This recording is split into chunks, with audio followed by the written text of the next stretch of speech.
Hey guys, welcome to We Film Things. Today we are doing a food tour of Istanbul. Let's go.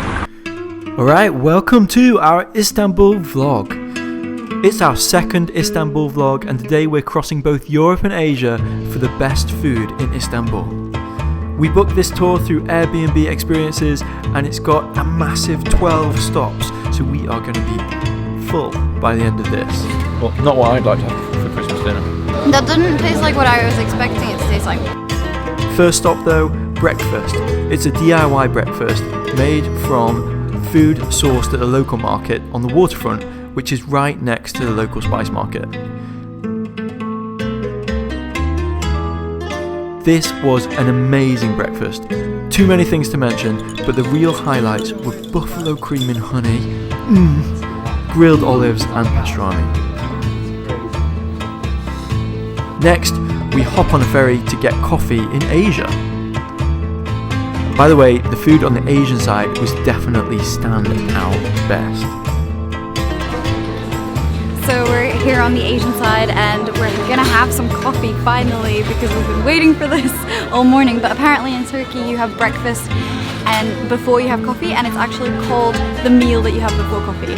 So that's the word for breakfast in Turkish. So coffee in Istanbul is made by heating coffee and water over charcoals, which is the traditional method. It makes a pretty bitter coffee. Maybe too bitter for you? It's quite strong coffee. We're now on the Asian continental shelf and we are stopping off first at Sweet Shop, which is one of the oldest in Istanbul. It opened in 1807. And in Turkish you say, let's hold sweets. I don't know why. This sweet shop was amazing because of the candied fruits and vegetables. We ate a sweet which was made from a tomato. Is it a vegetable? It's really sweet. Yeah, it's sweet. No way. Next, we hit up Chia, which is actually featured in the TV series Chef's Table, so check that out. It's known for its food archaeology, which basically means rescuing dishes which are in danger of being lost forever because they're not written down, just passed down by generation. And it's done by bringing together traditional village dishes from all kinds of ethnicities from all over Turkey into one restaurant.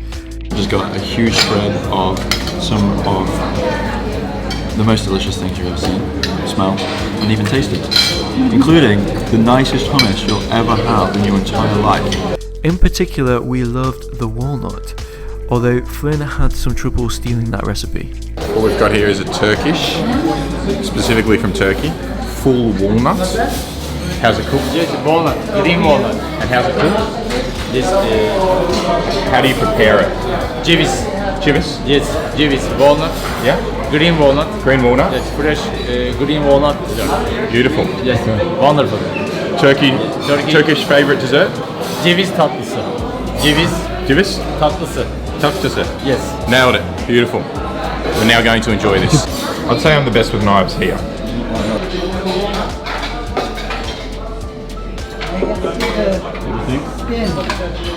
Delicious. Absolutely beautiful. The cream balances quite well. We're making this side. Okay. We're in a pickle shop right now and I don't think I've ever been in a place that's made me like happier than this. It's everything I love in life in one spot. I'm having some pickle juice from pickled cabbage and the red is from the beets, pickled beetroot. It's really nice. It's really cold and refreshing.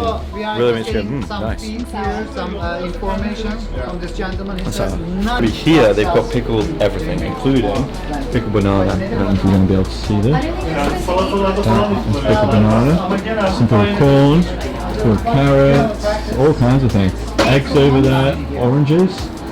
Yep, pine cones. Very kind of odd thing to pickle. But they would pickle anything here, even your pickle. Mussels were everywhere in Istanbul. They're a street food classic. They're really fresh. We had them stuffed with rice and deep fried. Both were sensational. Really nice. That's so nice. Okay.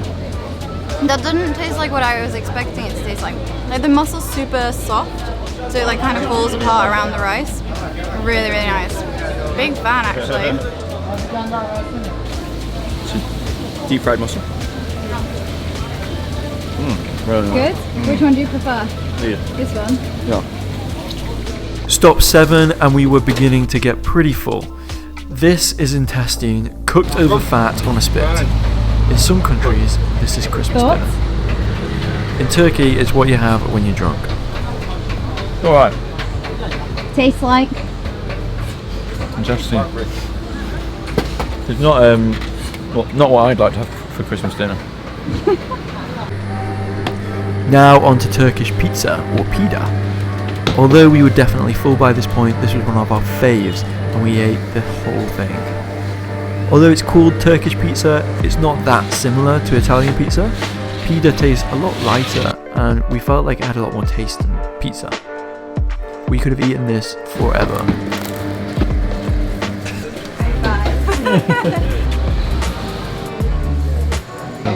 Wow. And we don't know anything that it's always right. I like that a lot. I love how thin the pastry is. It's like you can really enjoy the filling without it being like too carbohydratey, too like filling. Next we had some raw meatballs. Well, they used to be made from raw meat, but that went out of fashion with food poisoning. Now they're made from vegetables and are a pretty popular health food in Turkey. What do you think? I wouldn't pay for it. It's alright.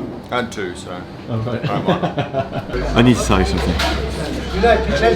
Iskandar kebab is my favourite kebab. I always just thought it was a name of a kebab. Maybe passed down from Alexander the Great or something like that, because Iskandar means Alexander. It's actually invented in the 19th century by a guy called Iskandar, and we're here in his restaurant where his descendants are currently cooking us an Iskandar kebab. Can you believe that? Thank you.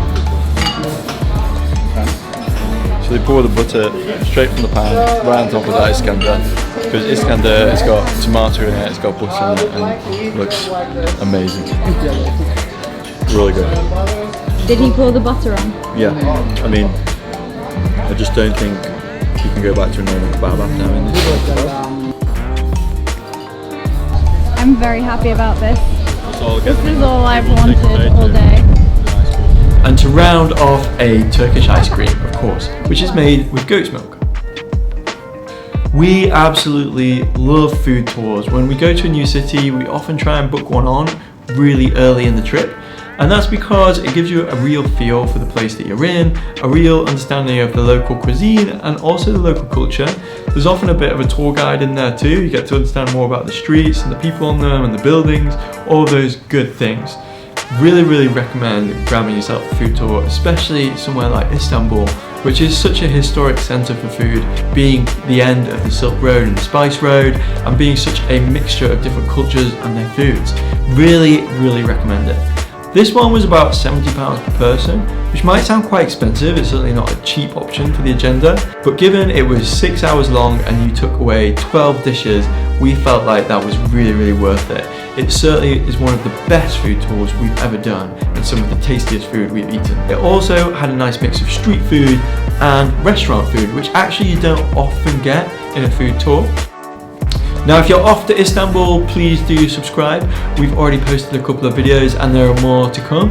We've also got some videos coming up from our travels in Hong Kong, where we went on another food tour, which was pretty interesting, eating things like stinky tofu and of course the beautiful barley. All coming up on the vlog, so please do subscribe. I don't know why I did that, it's a thing.